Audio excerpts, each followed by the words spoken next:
ایک شخص گھر آیا تو اس کی بیوی نے کہا، ہمارے غسل خانے کے پاس جو درخت ہے اسے کٹوا دو۔ میری غیرت گوارا نہیں کرتی کہ جب غسل کروں تو پرندوں کی نظر مجھ پر پڑے۔ وہ بیوی کی بات سے متاثر ہوا اور درخت کٹوا دیا۔ وقت گزرتا رہا۔ ایک دن وہ خلاف معمول اچانک گھر آیا تو دیکھا بیوی کسی غیر مرد کے ساتھ مشغول تھی۔ اسے بہت دکھ ہوا اور وہ اپنا گھر بار چھوڑ کر بغداد چلا گیا اور وہاں اپنا کاروبار شروع کر لیا۔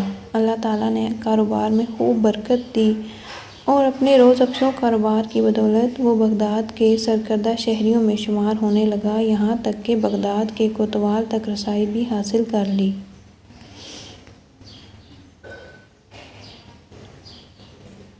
ایک دن کوتوال کے گھر میں چوری ہو گئی۔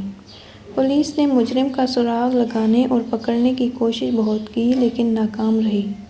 اس شخص نے دیکھا کہ ایک شیخ کا کوتوال کے گھر آنا جانا ہے اور کوتوال ان کی بے حد تعظیم بھی کرتا ہے، لیکن ایک بات اس کی سمجھ میں نہیں آتی کہ شیخ آدھے پاؤں پر چلتے ہیں، پورا پاؤں زمین پر کیوں نہیں رکھتے؟ اس نے کسی سے وجہ پوچھی تو بتایا گیا، یہ پورا پاؤں زمین پر اس لیے نہیں رکھتے کہ کہیں کیڑے مکوڑے نہ کچلے جائیں۔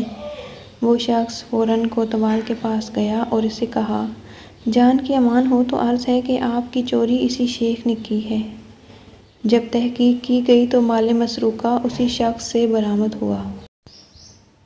کوتوال نے حیرانی سے کہا، ہم نے تو کبھی سوچا بھی نہیں تھا کہ شیخ بھی ایسا کر سکتا ہے، تمہیں کیسے معلوم ہوا؟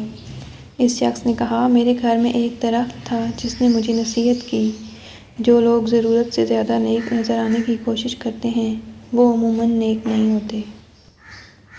یہ حقیقت ہے کہ کچھ لوگ فیس بک کی حد تک ہی بااخلاق رہتے ہیں، حقیقی زندگی میں ان کے شر سے ان کے محلے دار، رشتہ دار اور حتیٰ کہ گھر والے بھی پناہ مانگتے ہیں۔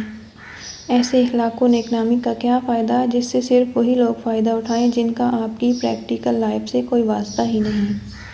اکثر ایسے کرداروں سے واسطہ رہتا ہے کہ ذرا سا جھگڑا کیا وہ اپنی کمینگی پر اتر آتے ہیں۔